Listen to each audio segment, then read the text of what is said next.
All right, here we go, kids. The normal distribution, chapter 7. We have to remember two symbols from chapter 5. This guy and this guy. Those two help us define what it means to be normal. Okay, well, reminder. This is a fancy Greek letter called mu. It just means the mean. In the past, I've used x bar. And sometimes you're going to see mean x bar expressed as mean, or sometimes you might see it as mu. So you got to be ready for either one. And then this one, as you might recall, is the standard deviation. Here's a bit of good news. You won't need to calculate mean or standard deviation in this lesson. You will have to use them, though. All right? And they will show up in this graph, which is called the normal distribution. A few things about this graph before we get going to the nitty-gritty. Number one, it sometimes is called a density curve. It's very dense. There is lots of data hiding in there.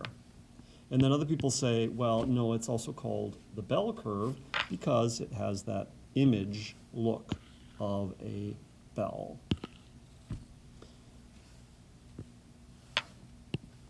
Finally, some characteristics. There is no skew. It is symmetric. That's why it is a normal distribution, because it's centered. There's no skew. It's, again, a density curve, and so it represents a large number of data. This is the whole population. We are not talking about little n here. We are talking about big capital N, everybody. And then this area underneath the curve, okay, represents all the people. And you'll see that most of the people are in the middle. But if I add them all up, they represent 100% of the data, okay, which is fancy name for 1. All right, and that's the area under the curve. So today's lesson is titled 68, 95, 99.7. These are percentages which have been rounded. They're not exact percentages. And I'll explain what they mean from the curve. But yes, they are rounded values. 68 is actually 68.27, and that's even a rounded value. All right, let's understand what this curve is about.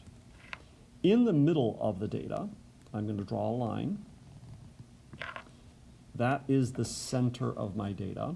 This is where the mean is. I'm going to write mu. You can write x bar if you want, either one. The average. To the right, about right there on the curve, if I drop a line down, this distance that we travel between the two to the right, okay, is called 1 standard deviation. So I have taken the mean and I've added 1 standard deviation. Now if I take that and same distance, that standard deviation, and move to the right, I now have moved what we call 2 standard deviations over. So this is now the mean plus 2 standard deviations. And this is 3 standard deviations. I can also go to the left. Since it's symmetric, we know that there's another dot over here. And again, that distance is constant. And this is the mean minus. Okay, I'm not subtracting. And again, if I take the mean, I subtract 2 standard deviations. It takes me another distance.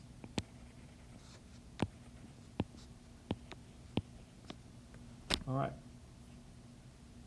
Remember, the standard deviation is how far the data is spread from the mean. That was kind of how we defined it back then. And what I want you to realize here is by doing these breakpoints, I have broken my data into 3 regions. There is what we call the center region, this part here. It is occupied by 34% on either side, roughly, of the data. Seems kind of an odd number. You wish it would have been a nicer rounded number, but that's math. Sometimes it doesn't give us the nicest values. All right, and then if I move out another portion, I'm doing some quick math. This is 13.5% of the data. And so this is 13.5% of the data. Make sure you get those in there. Notice now, if I add the two 34s together, I get 68. All right? If I take 13.5 and 13.5, add those up, I get 27. And 68 plus 27 is 95. So, if I look at all the people that are within 2 standard deviations of the mean, that is 95% of my data. And then if we go out 3 standard deviations, we almost have captured everything.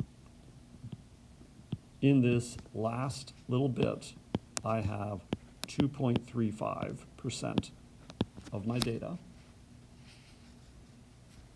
And though that isn't now everything, this adds up to only 99.7.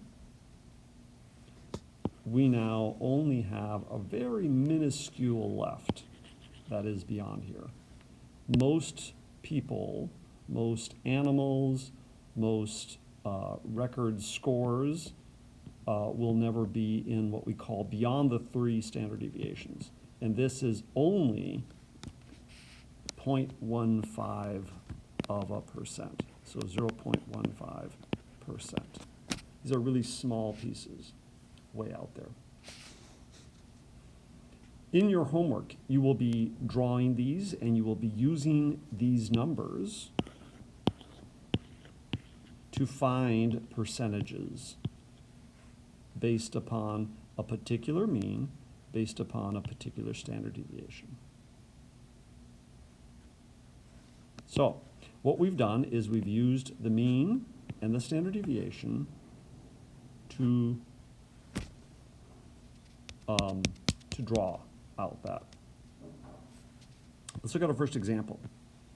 This is typically what they will look like. Earthworms.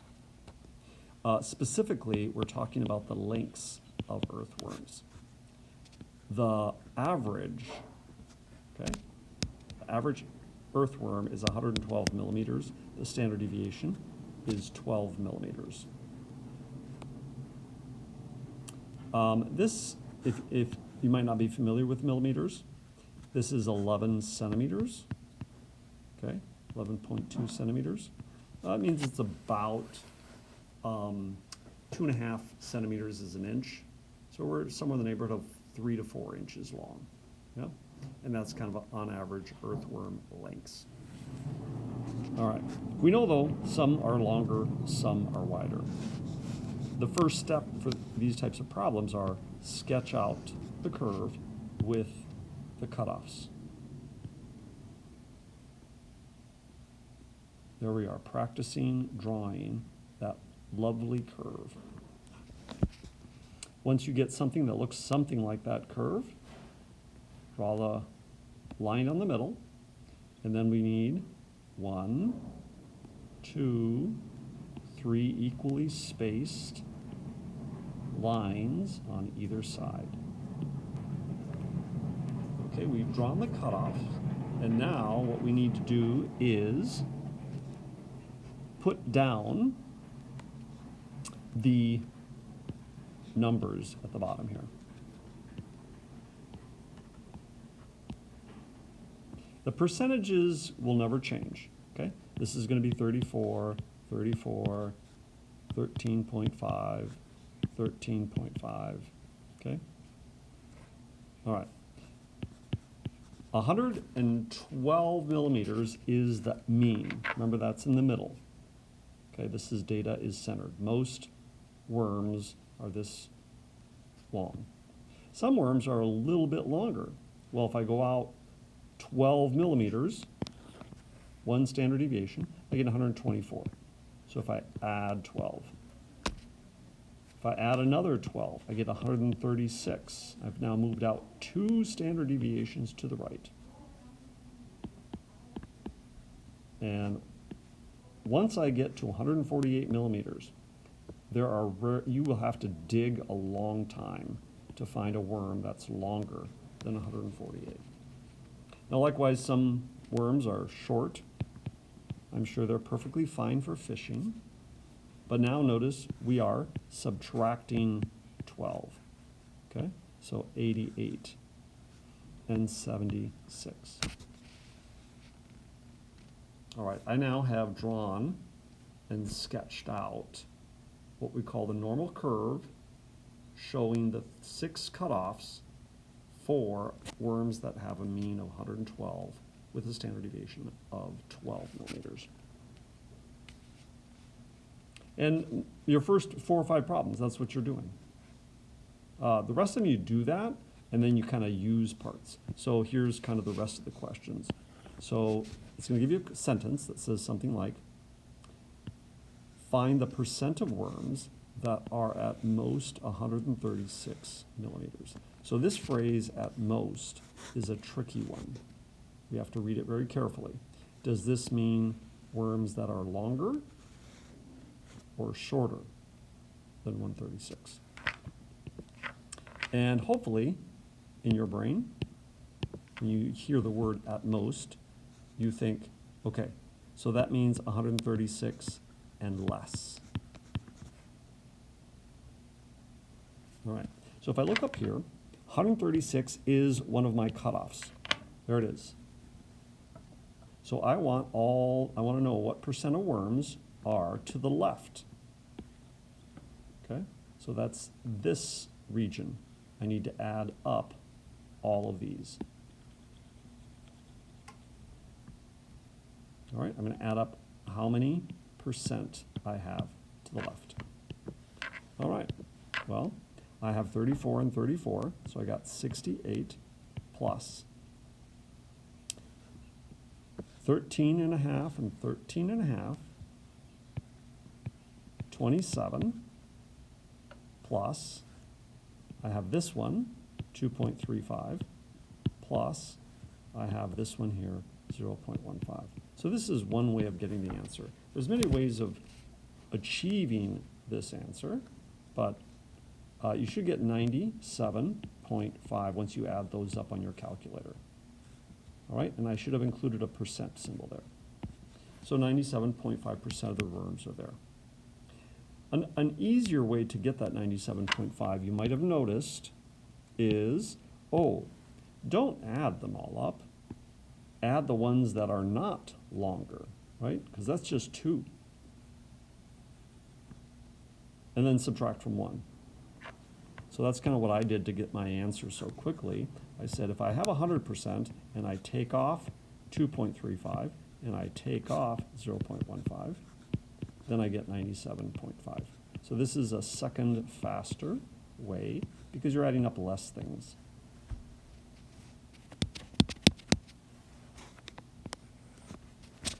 Between what 2 lengths did the middle 95% of worms fall? Now this does not ask for a percentage. Okay, the last problem said find a percent. This said what 2 lengths? Between what 2 lengths did the middle 95? Where was the middle 95? Well, if you look up here, that 95 rule again is not 1 standard deviation, but 2 standard deviations out. Okay, so we need to go 1, 2, 1, 2. So we're going to go from here to here. So between what lengths, it's not saying percent, so I don't care about these numbers. Those numbers add up to 95. We already know that. I want to know between what lengths. So that's from 88 to 136. Okay. So from 88 to 136 millimeters. And that's because we went out plus or minus 2 standard deviations.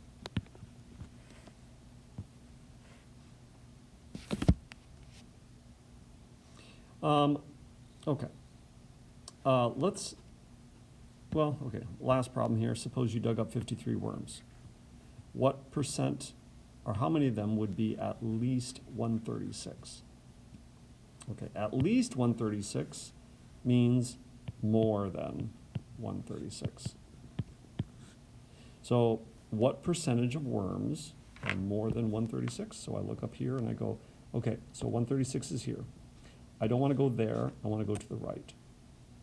What percent are sitting here? So that's those two numbers. So the first thing I'm going to do is I'll take 2.35 plus 0.15, and that gives me 2.5. So 2.5%, right? Careful, I don't want to circle that, it's not my answer. Now I have to take the number of worms that are more than that. How many worms do I have? 53. So 53 times 2.35%. Now be careful when we do this. Caution here. I need to change this from percent to a decimal. You might not have done that in a while. So I'm going to multiply, not by 2.35, but 0.0235. The rule is when you change from a percent to a decimal, you have to move the decimal spot 2 places. Okay? 53 times 0.0235.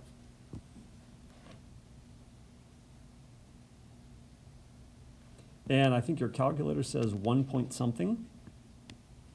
All right. I think it's actually less than 0.5.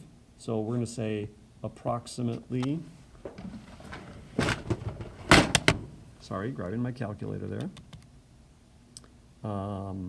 53 times 0.0.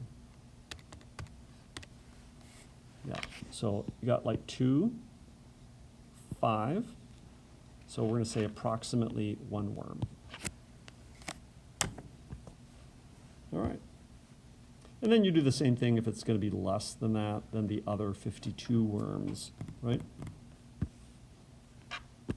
Are that. All right.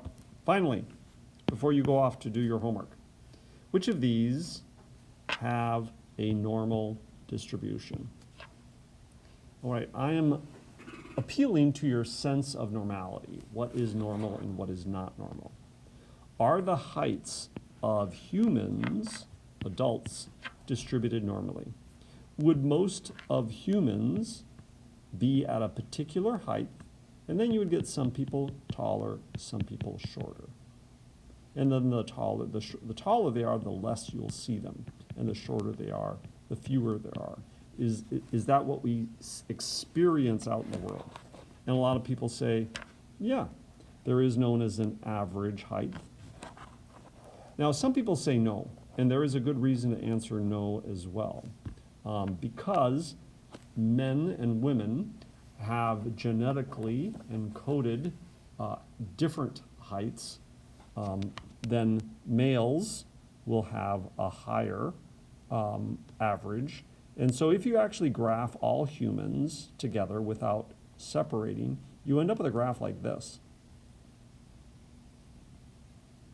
And it just shows that you got 2 groups of people in there. And so this is kind of a trick question, because we should say no, because this is not a normal curve. But I don't want to get that fancy, okay? The answer is yes. Wingspan of 3-year-old eagles. So if you take an eagle and you stretch it out, how wide is the wings? Are some wings, eagles have longer wings, and some have slightly shorter, and some have slightly longer? And the answer is yes, wingspans also. How about teeth that a person has? Well, do some people have an average number of teeth? And then some people have a few more. And then other people have a few less. And then there's a few people that have like an odd number, like they've got extra teeth, extra teeth. I think you can kind of see that that's a no. This graph is not center skewed. In fact, most of us in the room right now have, I don't know, what's the average number of teeth in a human being? Probably 30 something, I don't know. So it drops off precipitously. I don't know that you'll have anybody over that. There will be some people that have, a tooth fell out and it was never replaced or something. There was nothing below the baby tooth. So you have this weird graph that is skewed heavily to the left. Okay, and most people will be out here in that last column. How about running times in the Cambridge Middle School or the Isani Middle School? Per middle school student, right? The average running times, is that something that is normally distributed? That is, do some kids, most of the kids come in at a particular time. And then there are a few kids that are a little bit faster. And there's even a few kids that come in like really early. And there's some kids that come in, a few kids really late. And the answer is yes. So there are a lot of things in life which are normally distributed, and there are some things which are not. Just be cautious of that. All right, your homework problems start off with, anyways, asking you to sketch. So draw those curves for me, nice curves, and draw those cutoffs. Add and subtract to get your values on the bottom. These numbers won't change. Okay? Best of luck as you do 7-1, this new chapter.